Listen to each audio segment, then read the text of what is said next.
नमस्कार एंड जय हिंद दोस्तों। जैसे कि आप सबको मालूम है कि पीजीटी और टीजीटी यूपी के एग्ज़ाम आने वाले हैं।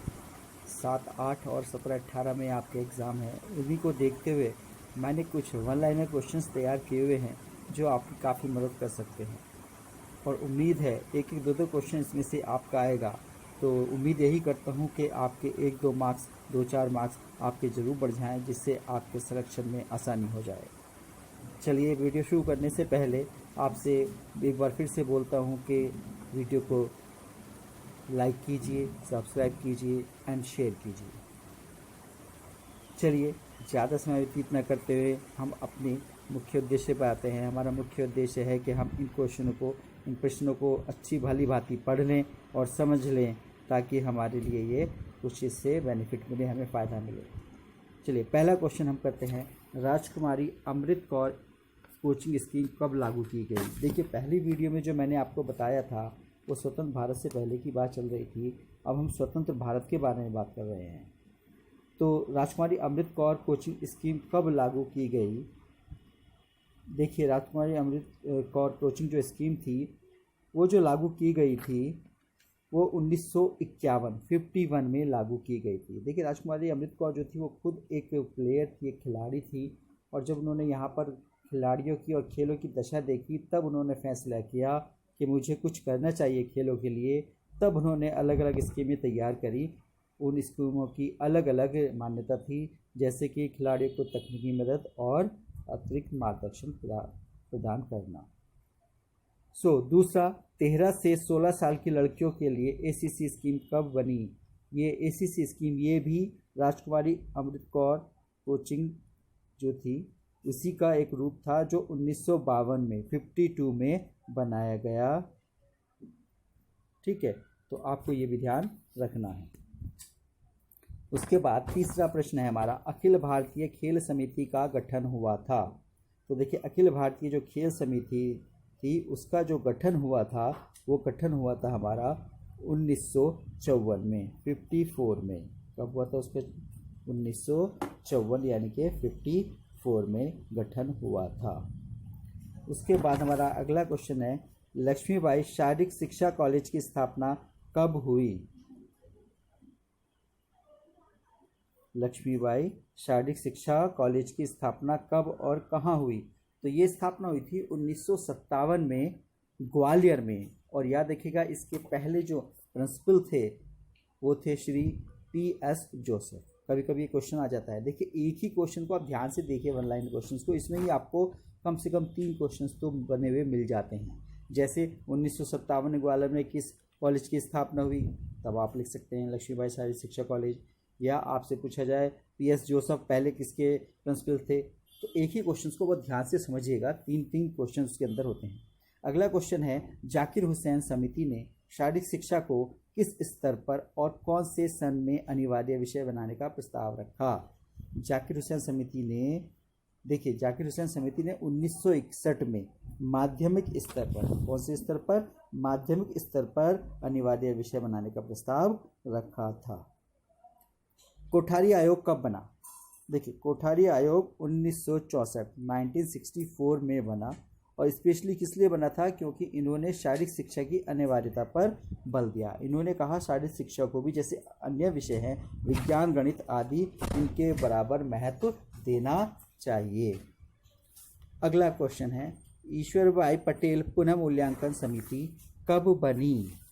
देखिए ईश्वरबाई पटेल पुनः मूल्यांकन समिति जो थी वो आपकी 1977 में बनी थी। इसका मुख्य कार्य क्या था? इन्होंने असल में क्या किया कि जैसे 5वीं कक्षा है और 6ठी से 8वीं तक की कक्षा है और 9वीं 10वीं कक्षा है, इन सब के लिए इन्होंने शारीरिक शिक्षा के लिए समय का निर्धारण किया कि कितना समय किसको मिलना चाहिए कम से कम। ठीक है, इनके अनुसार अगर मैं आपको बताऊं 9वीं और 10वीं के लिए प्रति सप्ताह इन्होंने 4 घंटे का समय आवंटित किया था। चलिए अगला क्वेश्चन है, नई शिक्षा नीति कब बनी? कौन से सन में बनी नई शिक्षा नीति? नई शिक्षा नीति जो थी वो 1986 में बनी थी। ठीक है, उसके बाद अगला क्वेश्चन है, नेशनल फिटनेस कोर की स्थापना कब की गई। देखिए, नेशनल फिटनेस कोर की जो स्थापना थी वो 1959 में की गई थी। और किसके द्वारा की गई थी? ये एक कमेटी थी जिसके अध्यक्ष थे श्री हृदयनाथ कुंजरू। उनकी अध्यक्षता में कमेटी की स्थापना की गई थी। ठीक है, इस समिति का कार्य क्या था? इस समिति का कार्य था देश भर की शारीरिक शिक्षा संस्थाओं में चल रहे जितने भी शारीरिक शिक्षा कार्यक्रम हैं उन सबको देखना, मूल्यांकन करना। चलिए अगला क्वेश्चन है, 1952 में माध्यमिक शिक्षा आयोग ने खेल मैदानों के लिए कितनी जमीन अनिवार्य की थी। तो देखिए, उस समय क्या था, स्कूलों के लिए एक अनिवार्यता बना दी गई कि बच्चों के लिए इतना होना चाहिए। तो उस दौरान 3.5 एकड़ जमीन की अनिवार्यता बनाई गई थी। राजकुमारी अमृत कौर कोचिंग योजना का उद्देश्य, अभी मैंने स्टार्टिंग में आपको बताया था, शुरू में ही बताया था कि राजकुमारी अमृत कौर का जो उद्देश्य था वो क्या था? खिलाड़ियों को तकनीकी मदद और उनको मार्गदर्शन उपलब्ध कराना। धर्म तो बात की चीज है, तुम गीता पढ़ने के बजाय फुटबॉल खेलकर स्वर्ग के अधिक निकट पहुंच सकते हो। किसने कहा था ये? जी हाँ, सबको मालूम है, ये कहा था स्वामी विवेकानंद जी ने। कभी कभी ऐसा भी आता है कि आज हमारे देश को फुटबॉल खेलों के मैदानों की ज़्यादा आवश्यकता है गीता की बजाय। तो इसका मतलब ये भी स्वामी विवेकानंद जी ने ही कहा था। ठीक है, तो इसको ध्यान रखिएगा, इन सबको ध्यान रखिएगा।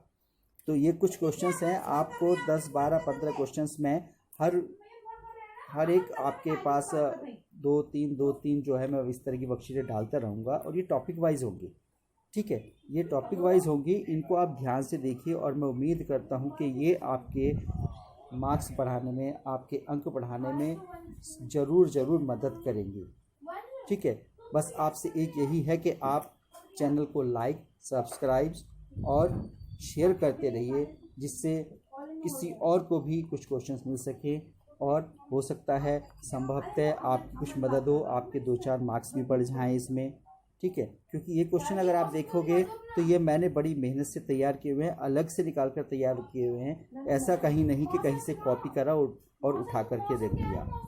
सो आप सबसे यही है, लाइक कीजिए, सब्सक्राइब कीजिए और इंतज़ार कीजिए मेरी अगली वीडियो का। 15 मिनट आप देखिए, एक वीडियो पर आप अगर 15 मिनट भी दे देते हैं तो आप समझ लीजिए 3 वीडियो मैं डेली के आपको डालूंगा। प्रत्येक दिन आपको 3 से 4 वीडियो मिलेंगी, जो आपको 1 घंटा आपको अपना खर्च करना है। और विश्वास रखिए, इस 1 घंटे के अंदर आपको बहुत अधिक जानने और समझने के लिए मिलेगा। चलिए आज की वीडियो को यहीं समाप्त करते हैं और आगे अगली वीडियो का आप इंतज़ार कीजिए। मेरे चैनल को सब्सक्राइब कीजिए, लाइक कीजिए और बेल आइकन ज़रूर दबा दीजिए कि जैसे ही मेरी नई वीडियो आएगी आपको नोटिफिकेशन मिल जाएगा।